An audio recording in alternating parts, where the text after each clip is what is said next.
The 2021 Wisconsin Science Festival. Hybrid, hands-on, and virtual. Events throughout Wisconsin for all ages. Discover the wonders of science and the power of knowledge with a focus on fungi with scientists, live Q&A sessions, science experiments, and more. Plus, PBS Wisconsin Education launches 2 new interactive labs in the Meet the Lab collection. Full schedule at wisconsinsciencefest.org. Curiosity unleashed.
All right, greetings, fellow scientists. I'd like to welcome you all to the Wisconsin Science Festival. We have this online field trip all ready to get started. My name is Val. I work at the Wisconsin Science Festival, and we're here with our special guest, Matt, who's a scientist for this field trip experience. Thanks so much for joining us today. So how can you participate today? Well, you'll notice that your picture and your audio are muted, but if you have questions, just please type them into the Q&A feature. And as soon as you have a question, go ahead and type it right away, and I'll get that question over to Matt so that he can answer your questions for you. The field trip will be recorded, and as always, we hope you're doing this activity with a responsible adult nearby. We'd like to thank all our sponsors and partners that help them make the Wisconsin Science Festival possible. You can find out more about all the activities and events that are going on as part of the Wisconsin Science Festival at wisconsinsciencefest.org. With that, let's get started. We're ready to have Matt take it away. All right, well, thank you very much, Val. Good morning, everyone. I hope you're having a nice day. I know here in Madison, it's a little bit of a rainy day, but you know, that's on par for fall. So let's see. My name, Matt Stillwell. I work here at the University of Wisconsin-Madison. And I am a scientist in the Materials Research Science and Engineering Center. So I'm going to share my screen real quick just so you can start to see my presentation. Great, Matt. Okay, great. Let's see. So like I was saying, Materials Research Science and Engineering Center, which is quite a mouthful. But what we do is we do materials science. So a material is anything that's made by people. So things like glass in your windows, or even the glass that's on, if you have a smartphone or your parents have a smartphone, that glass that goes on top there, that's something that's made by people. Things like cement, the liquid crystals that make the pretty colored lights that you're seeing on your computer screen, and all sorts of metal alloys that we use to build basically everything that needs to be tough and withstand a lot of environmental stress.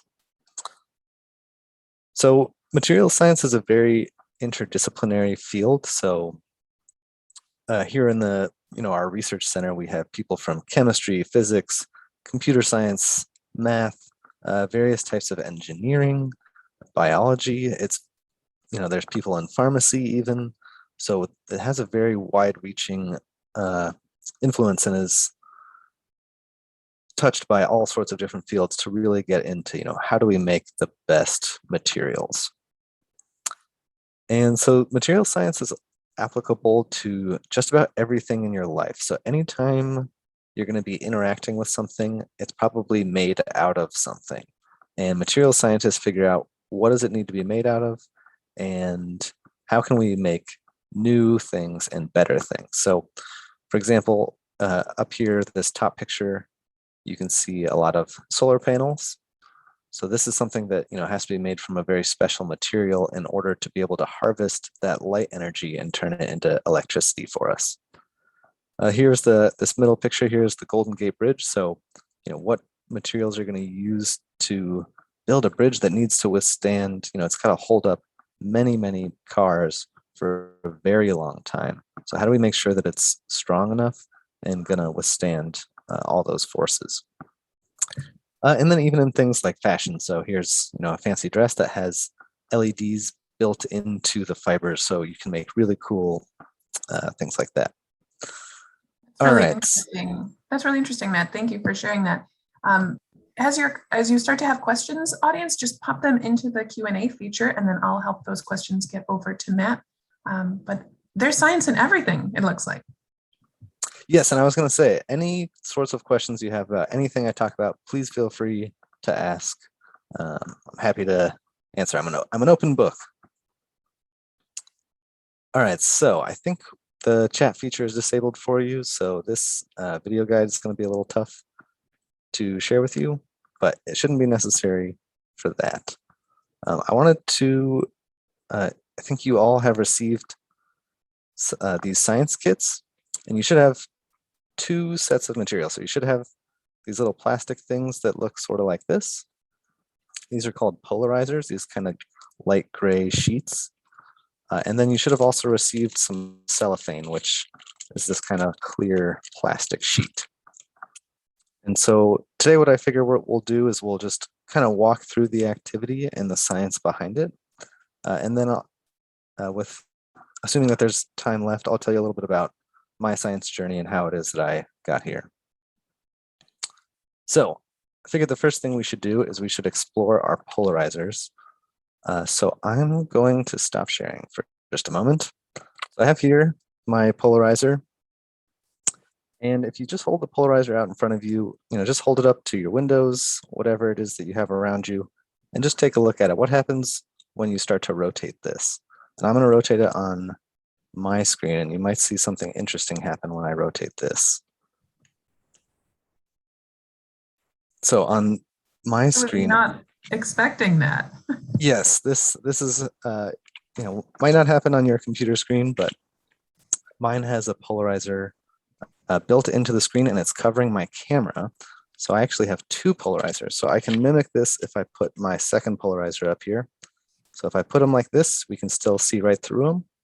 And then as I start to rotate one of them, we'll see it go dark. Just very curious thing to happen. So to understand this, we should probably talk just a little bit about light. So let me share my presentation again. I can see that, Matt. Okay, great. All right, so you've probably talked a little bit about light in your classes. So light is a wave, and that means that it wiggles. And it happens to wiggle in all sorts of different directions. So when you turn on the light at home, the light that's coming from the sun, it's got light that's wiggling up and down in all sorts of different directions. What these polarizers do is they only allow light to wiggle in one direction. So here in this picture, we can see we've got a flashlight here at the top left, and then the light that's coming out of that is wiggling in all sorts of different directions. And so that's what's represented with these arrows here. As it hits that polarizer, the polarizer is going to only let the light that's wiggling in line with the polarizer. So in this case, straight up and down, it's only going to let that light through.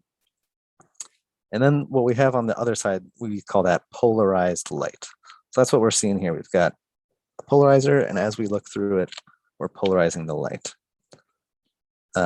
When we add in a second polarizer, so we've got 2, and we start to rotate them, if we have them right next to each other and they're at 90 degrees like this, and you can see on my screen how it's totally dark. what we're doing is we're saying that the light has to wiggle both up and down and side to side, and it can't really do both. So no light is able to get through.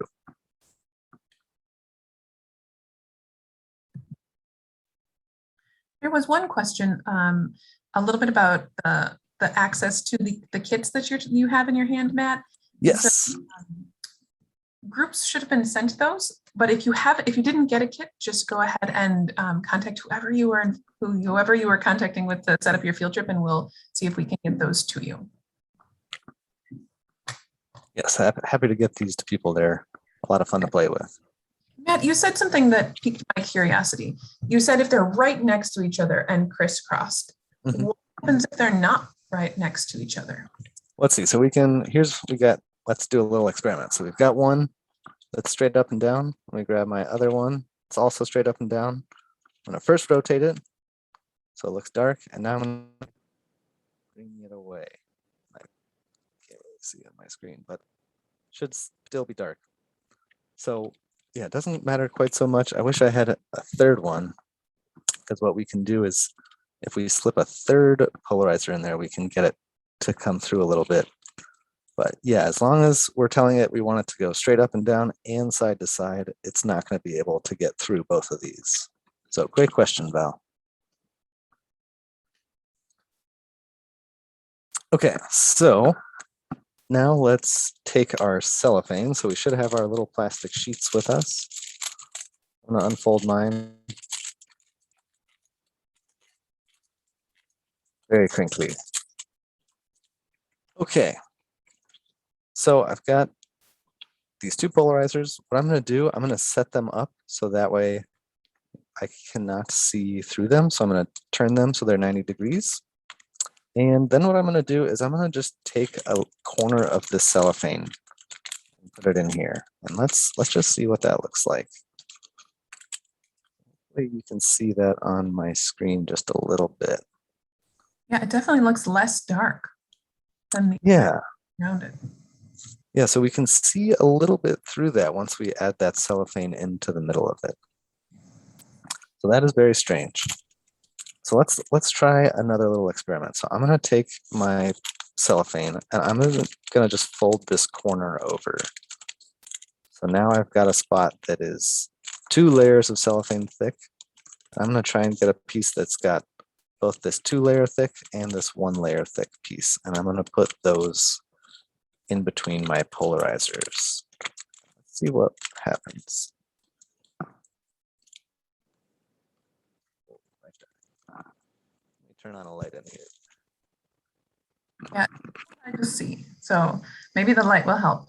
And while Matt's grabbing the lights, I'll just encourage you, if you have a question about what's going on here and what Matt's talking about and about material science or anything related about science, you can drop that in the Q&A.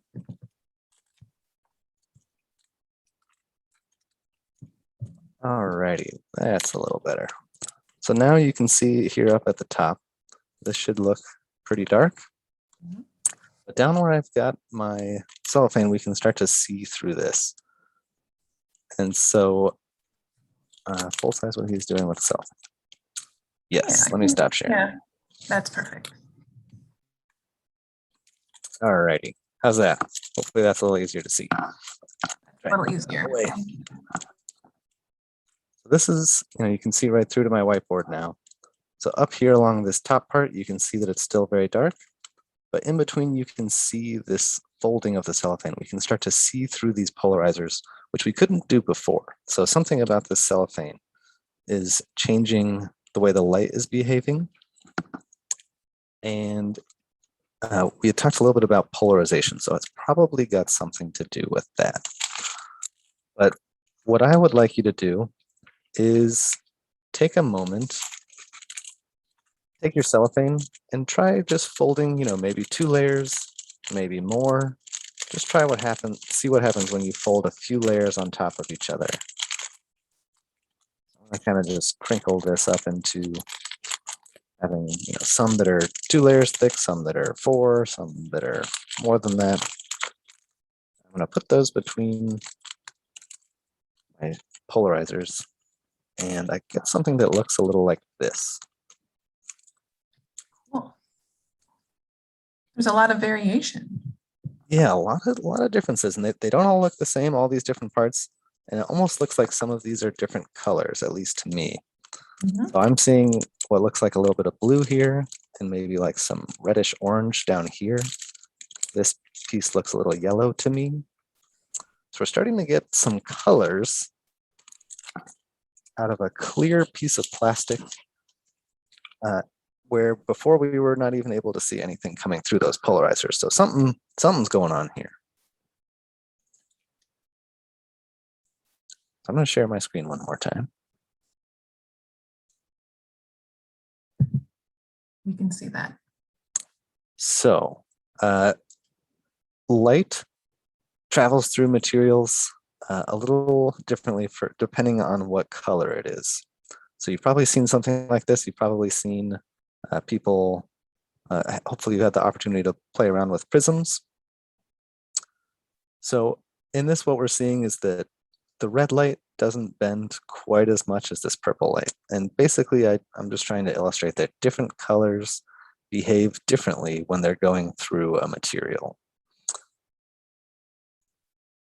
Now, cellophane has a special property that's called birefringence. So what we're seeing in this picture, this is a piece of calcite, and calcite has that same property. It is also birefringent. So what we're seeing from the left to the right is a laser beam. So it's entering from this left side, it's hitting this calcite crystal, and then it's splitting into two different beams. So we can see two beams leaving it on the right. And what's happening there is that the polarization, so depending on which way that light is wiggling, it's going to move through this material a little bit differently. So if we put all of these together, what this means, we'll go through our setup. We have, whatever it is your light source is. Maybe it's a flashlight like in this picture. Maybe it's a light in your room. But this is white light that's coming out, and it's wiggling in all sorts of different directions. So it's polarized, has no set polarization. It's just all over the place. That light passes through one of our polarizers. And so now we have white light, which consists of all the different colors in the rainbow, just wiggling straight up and down. Then it hits this cellophane, which is birefringent. And so what happens is the different colors are going to pass through it differently. And then because of that, their polarizations are going to also come into effect. So the fact that both how it travels through material depends on its color and the direction that it's wiggling.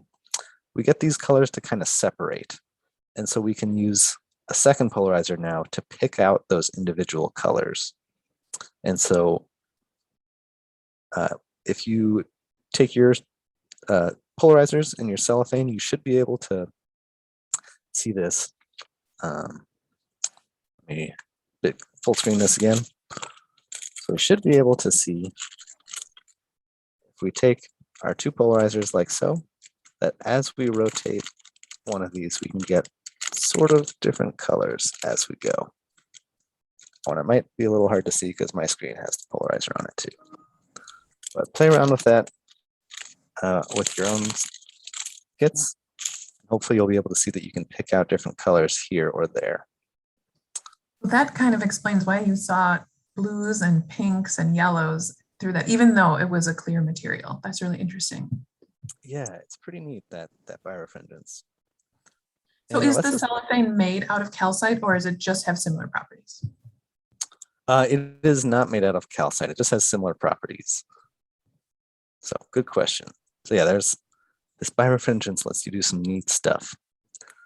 And one thing that you can do with your cellophane and your polarizers is you can create some art. So we know that a set amount of cellophane should cause a certain color to appear when we view it between our two polarizers.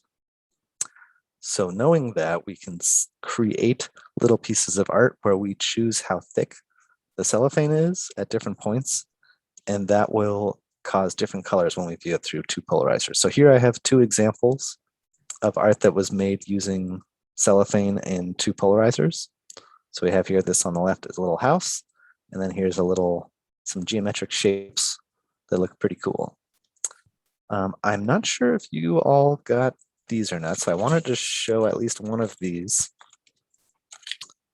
So this is a picture that was made. This is a scientist here at the University of Wisconsin who uses light in her research. And we had a graduate student who unfortunately couldn't make it today, but he made these pieces of art using cellophane and polarizers. So it's pretty cool. I don't know if you can tell on this picture or not, but it's basically just totally clear all when you first view it. And then once you add in that second polarizer, then these beautiful colors start to appear. So he used cellophane in the creation of artwork. Yes, so yeah, in this So it's like a decoding, like the polarizer is like a decoder. You can't see it until you look through that other piece of polarization. Exactly, yep. Yeah, and so he had to, figure out how much cellophane do I need at all these different points to create all of these different colors in this painting. So pretty neat stuff that you can do with this. Science and art collide so many different ways. There's science in art, there's art in science. It's really cool. It's a great example. Definitely. Yeah, there's a lot of neat stuff that happens. As you get more technology, you can do all sorts of cool things. So I want to give you all a little bit of opportunity to try and create your own art using cellophane and polarizers. And while you're doing that, I figure I'll share a little bit about myself and how I came to be where I am today. So I'm originally from Colorado, grew up in kind of a rural area of Colorado, and so loved science and math when I was growing up.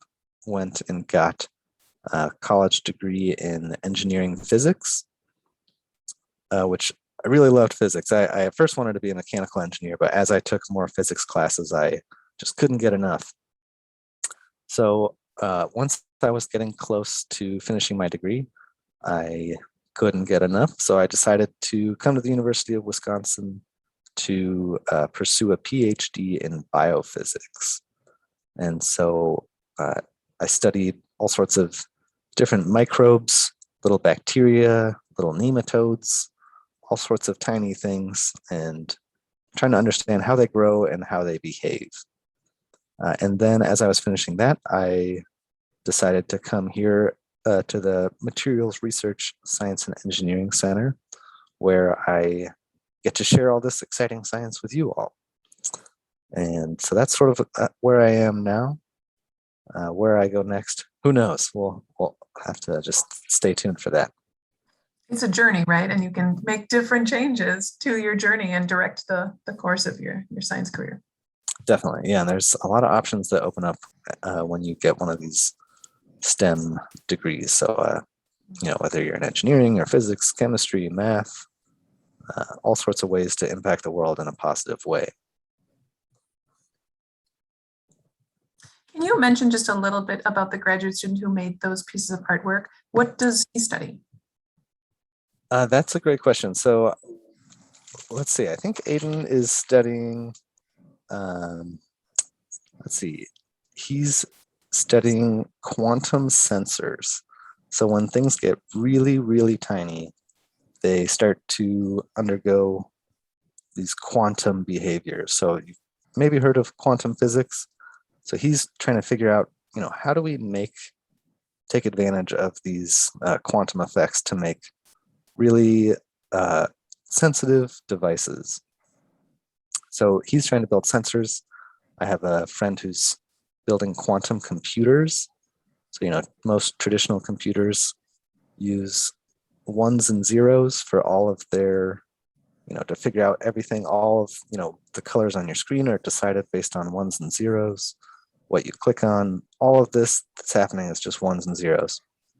The quantum stuff lets you do something kind of neat where it lets you do 1 and 0 at the same time. It can be 1, 0, both. So it lets you do some really interesting things. So one interesting point, it sounds like even though Aiden, the artist and the scientist, is pursuing a really complex degree in science, he still has time to do artwork and have other hobbies too. That's really interesting. And I think when you were going through college and graduate school, did you also have time outside of the lab where you could do other fun things? Yes, I had some time at least. Yeah, well, first I'll say for Aiden, yeah, he's been able to do a lot of really cool artwork. I guess I can't share his name in the chat, but That's all right.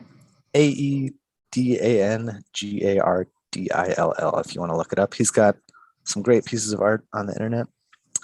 Things that I did when I was in graduate school, I was in the Aikido club, so I was trying to do some martial arts to stay in shape and I don't know, Well, mainly to stay in shape. that's awesome. I can share Aiden's work with the teachers that have signed up for the field trip, and then they can share them with the students. And there was a question about, what do you think about scientists doing art and being creative? And can doing art actually help you understand more about science? That's a great question. Yeah, there's people who specialize in, creating art for scientists. And, a big piece of science that you learn in graduate school is that you can do science, but if no one ever finds out about it, it's kind of useless. So a big part of doing science is making sure that people hear about it and know about it, and that you can communicate those ideas. And so having an artist help you, or being an artist yourself, can help you communicate those scientific ideas and help advance the field of science, can help other people understand what you're doing. There was another question that's a little bit going back to the materials that we were using in the hands-on part here, but what materials are in the polarizers? We talked about the cellophane having, not being calcite, but having those properties, but what are those actual polarizers? What materials are in there? That's a great question. So these polarizers are it's a pretty clever way that they make these. So they use a polymer, which is it's a big strand of molecules. And the particular one they're using in this is called polyvinyl alcohol. And what they do for these polarizers is they make them in these big, big, big sheets, and they're pulling them tight as they're, creating these sheets. So as they're pulling it tight, it causes these fibers to all line up in the same direction. And then what they need to do is they add in a little bit of iodine, which makes those polymer chains electrically conductive. And then that makes them, decide which way, once they can conduct electricity, light is an electromagnetic wave. And so you can then have it pick the direction of the polarization based on that. So it's an interesting mix of chemistry and chemistry and engineering to make these polarizers. That's really clever that they can line up molecules in kind of a long straight lines to help that have that effect. A question came up about the lenses in glasses sometimes can filter blue light. Does that use a similar process to what we're doing here, or what other ways can these kinds of materials be used in daily life? That's a great question. For the blue light filtering ones, I'm not 100% sure, but they might just be made with a material that doesn't let blue light pass. So what's kind of interesting, actually, so water, for example, we've got light of all different colors. We're used to seeing it, from red to purple, but there's, infrared light and wavelengths beyond that. So and ultraviolet light and wavelengths beyond that as well. So there's, this huge spectrum of colors, and we can only see a very narrow window. And part of that is because water only lets those colors through, and our eyeballs are made out of water. And so we can only see those colors that are getting through, and we've then evolved to be able to see some of those. So what that means then is there are other materials like silicon, for example, we can't see through that, but if we could see through in the infrared colors, then we would be able to see through it. So some materials let you see different colors where others don't. Some light can pass through silicon, but just not the kind that we can see. Exactly, yep. And so those blue light filtering glasses are similar, where they're not letting that blue light through. Awesome. And then a similar question, kind of along the same line, is this the same kind of technology that's used in sunglasses? I noticed that when you hold up the polarizers, it looks a lot like a pair of like sunglasses, that material. Definitely, yeah. If you have a pair of those polarized sunglasses, which I do recommend, they're really, they're a little more expensive for them, but wow, they make a big difference. That's, same types of material used in these polarizers as in those sunglasses. And so if you have a pair of those polarized sunglasses, you can use these polarizers to kind of cross and do all sorts of little experiments with those. So when you turn those polarizer filters, though, that doesn't happen with your sunglasses. When you turn them, they still are sunglasses, right? So can you explain that a little bit? You know what? I actually, here, give me one moment. I have a pair of polarized Sure. sunglasses, so I can show you real quick. So one moment. Awesome. Thank you to everyone who is putting questions in the Q&A feature. We are getting to all of them. So if you have any other ones, we still have a few minutes where we'll be able to get those questions answered by Matt.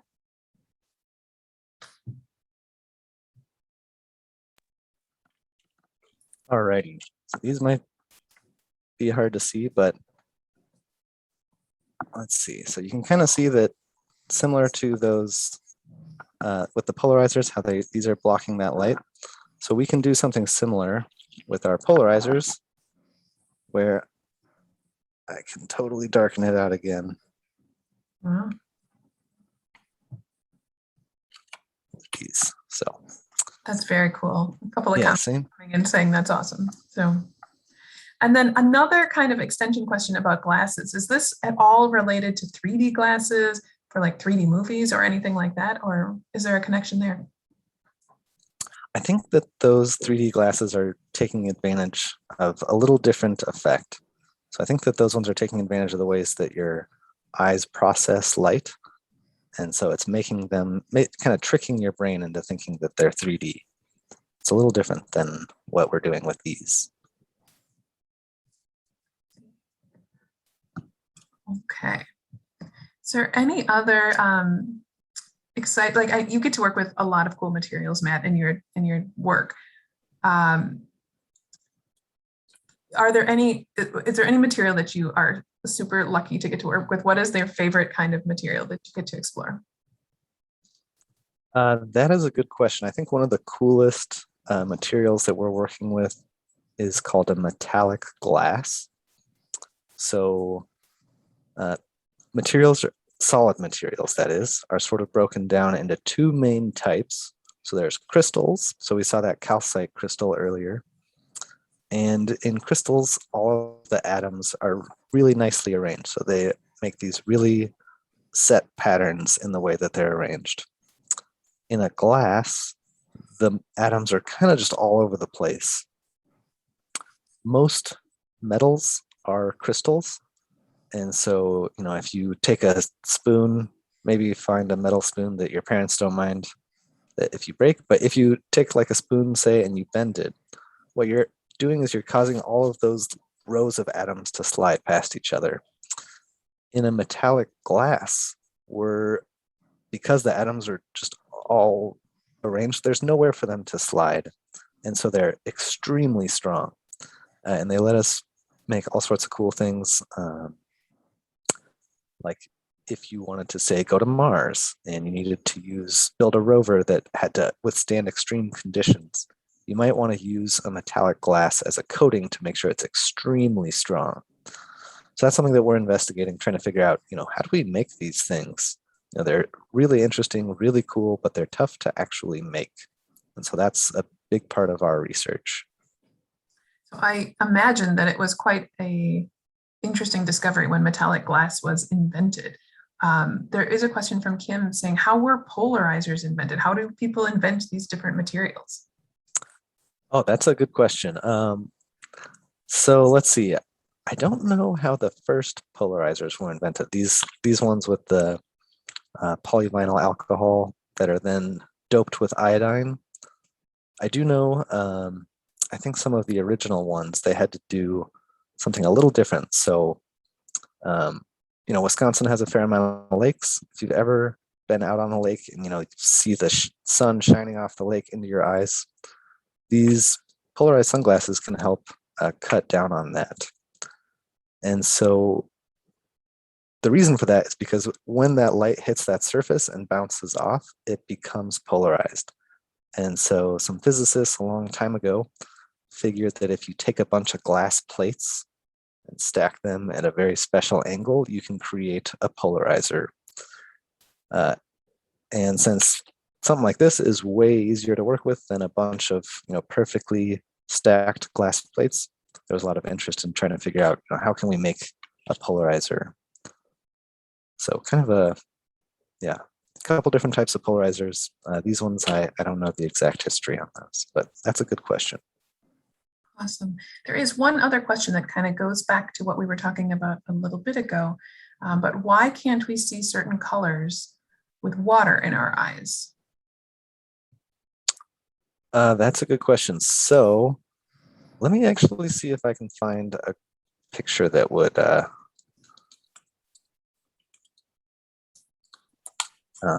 demonstrate this, because it's pretty interesting.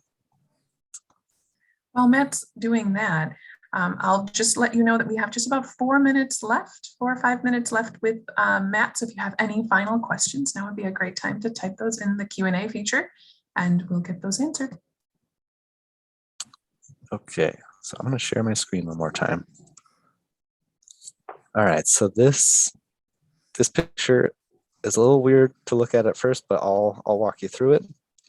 So here, this axis, this y-axis that's straight up and down, it says absorption. So what that means is that as this number goes up, less light is passing through. And as this number goes down, more light is passing through. And then here on our x-axis, this is the wavelength or the color of light. So we have ultraviolet, and then here they've made it the visible colored for us, and then different infrared colors. So for water, it lets the numbers, its absorption is very, very low for these visible colors. And so that's water then lets all of these visible colors through, whereas in the ultraviolet, it's a very high number here. And so we don't see very much ultraviolet. Now it also comes into what our eyes are made with. So we have some cells that detect different colors of light. So we see red, green, and blue. Some people are colorblind, so they either don't have one of those or have a defect in it that only lets them see blue and red, say. And so they might not be able to tell the difference so well between different colors of red and green. So kind of a mix of things for that answer. That's interesting. Thank you for sharing that. What is something, there's one final question that we have here. What is something you're proud of creating with science or polarized light as art? So is there something that you're really proud of being able to create using some of these materials? Let's see. All the pieces, I'll be honest, my art that I've made with these polarizers is not so great. I've made some cool looking things, but nothing better than just posting on my own fridge. Nothing that would make it into a museum.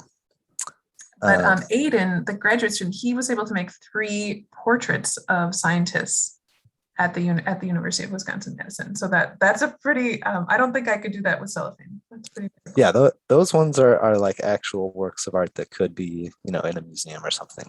Mine are just pretty colors and shapes that I liked. So that's awesome. Is there any other things that you'd like to share with us before we sign off? Well, I was going to say other things I'm proud of creating with science. Actually, in graduate school, we were able to make a pretty cool experiment with Val here, where we took these teeny tiny nematodes that are like smaller than your eyebrow hairs. They're really tiny. And yeah, it's kind of funny when you put them in some water and you see them swimming around. It looks like a bunch of little eyebrow hairs that are, moving around. And so we created a device that let you measure their response to different chemicals, to electric fields. And it was just a really fun, exciting way to explore the world around us, especially on something that I didn't really know anything about nematodes before we started that project. So that was really cool. That was a super fun project. We got to do a lot of fun things learning about those little teensy worms in tiny little environments. That's great.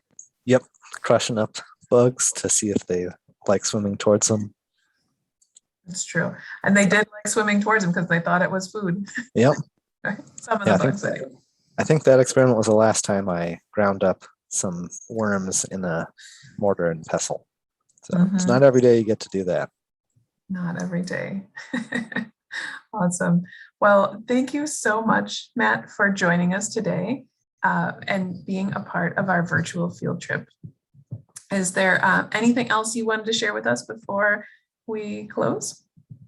I just want to thank you all for your time and attention. I hope that you're able to create some beautiful works of art with these polarizers in cellophane. If you did not receive one and you would like one, please contact the appropriate people and we'll try and get you one. So with that, I thank you all very much and I hope you enjoy the rest of the Science Festival. Yeah, there's more Science Festival happening the next couple of days. And there are events across the state of Wisconsin. So if you're interested in looking for more science activities, go to wisconsinsciencefest.org and look for what might be in your area or what you can participate in virtually if it's not in your area. And then a recording of this field trip may be available, and we'll let your teachers know about that. Also, if you just have your teachers reach out if they need some kits, we can get those to your groups after the fact. But yeah, so I think that's all. Thank you so much, Matt, for joining us. Thank you, audience members, for your questions. And we look forward to seeing you at other Science Festival events. All right. Well, thank you much. All right. Bye-bye.